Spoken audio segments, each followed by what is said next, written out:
ya herufi hizi. Tilka ayatul kitab, hizo ni aya zilizokuwemo katika kitabu al-mubin, chenye kubainisha.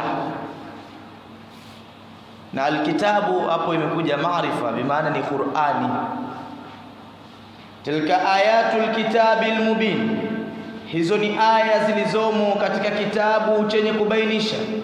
Ay mudhahara lilhaqqi min albatil, kitabu ambacho kinaeka wazi baina ya haki kutambulika ya kwamba haki ni ipi, wal batil na batil ni ipi, ya kwamba Qur'ani inaweka wazi kubainisha kwamba ipi halali na ipi haram, ipi haki na ipi batil, lipi lilokuwa sahihi na lipi ambalo sio sahihi. Kwa hiyo hizi ni aya zilizomo katika kitabu chenye kubainisha. Inna anzalnahu Qur'anan Arabiyya, hakika sisi tumeiteremsha hiyo Qur'ani kwa lugha ya Kiarabu. Kuna lugha nyingi tu, lakini Allah subhanahu wa ta'ala akaiteremsha hii Qur'ani kwa lugha ya Kiarabu, la'allakum taqilun, ili mupate kuingia akili, ay tafqahuna maaniya, muweze kufahamu maana. Na ndio maana Allah akachagua lugha hii, lugha ambayo ni lugha katika lugha tukufu, ya kwamba Allah subhanahu wa ta'ala ameichagua lugha hii kuishusha Qur'ani ili watu akili zao ziweze kukaa sawa na kufahamu maana ya kile ambacho kimezungumzwa. Inna anzalnahu, hakika sisi tumeiteremsha Qur'an Arabiyan, kwa Kiarabu. La'allakum ya ahla Makkah, ili mpate nyinyi watu wa Makkah taqiluna, kuingia akili, ya kwamba mmeletewa kwa lugha yenu wenyewe, ya kwamba isije ikaletwa kwa lugha nyingine mkalalamika. Kula Allah anasema walau ja'alnahu Qur'anan a'jamiyyan laqalu laula fussilat ayatuhu a'jamiyyun wa arabi. Na lau kama Qur'ani, walau ja'alnahu Qur'anan a'jamiyya, lau Qur'ani tungeifanya hii kwa lugha nyingine ukiitoa Kiarabu. Ajamia ni lugha nyingine zote, ukiitoa lugha ya Kiarabu ndio zinaitwa lugha za Kiajemi. Lau kama Qur'ani tungeiteremsha kwa lugha nyingine isiyokuwa Kiarabu, laqalu, wengesema laula fusilat ayatuhu ajamiyyu wa arabiyyu. Kwa nini Qur'ani imekuja kuchambuliwa au kufafanuliwa kwa lugha nyingine isiyokuwa Kiarabu, na mtume yenyewe tuloletewa yeye ni Arabiyu, ni Mwarabu? Lakini Allah akaileta kwa Kiarabu ili Waarabu waweze kufahamu zaidi kile ambacho kimekusudiwa. Panaonekana kwamba walikuwa ni wagumu kuweza kufahamu, kwa hiyo Allah akatumia lugha ambayo wao wanaifahamu, ili hii Qur'ani na yale maagizo yatakayoshuka kwa wao iwe ni wepesi. Kwa hiyo hatukuifanya Qur'ani kwa lugha nyingine, bali tumeifanya Qur'ani kwa lugha ya Kiarabu ili hawa Waarabu wapate kuweza kutambua. Anaanza kusimulia habari ya Nabii Yusuf,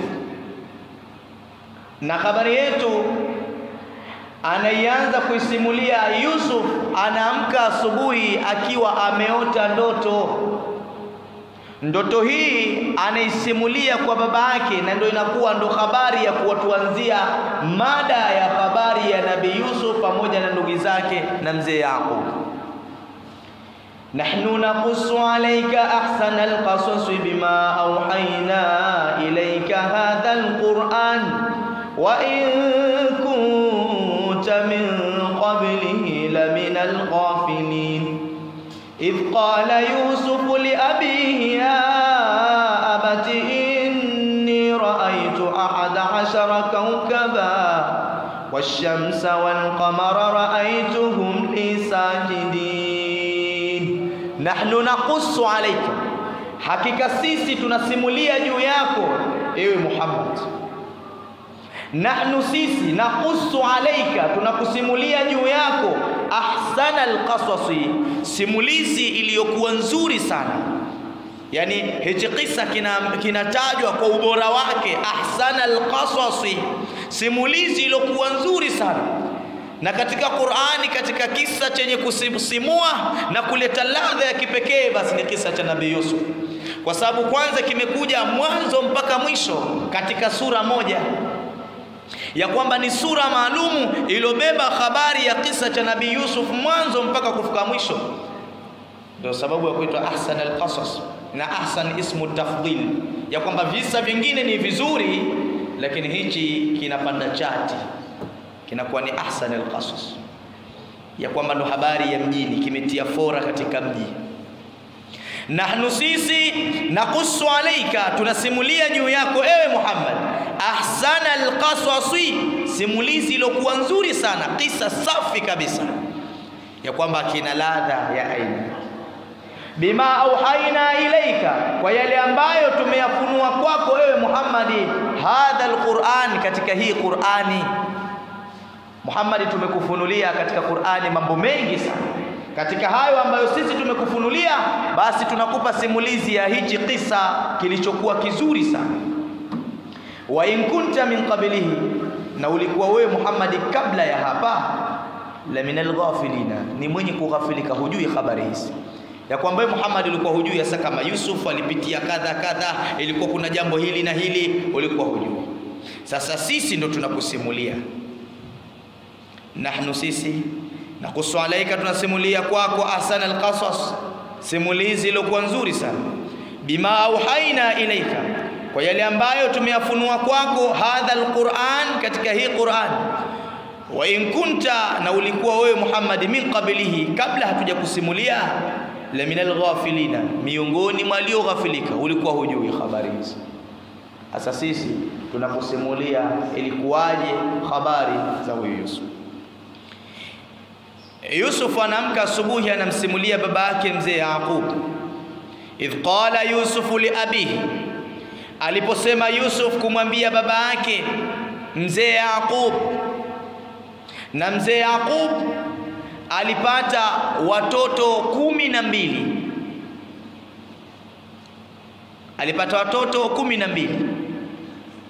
Katika watoto hawa 12, watoto 10 alizaa naye na mke ambaye alikuwa akiitwa Balha, na watoto 2 ambaye ni Yusuf na ndugu yake Binyamin, hawa alizaa naye na mkewe aliyokuwa akiitwa Rahil.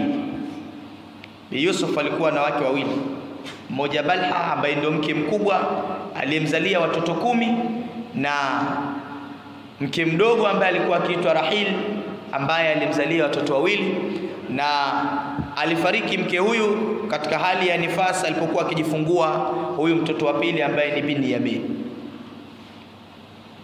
Kwa hiyo Yusuf na ndugu yake wao, mama yao alifariki,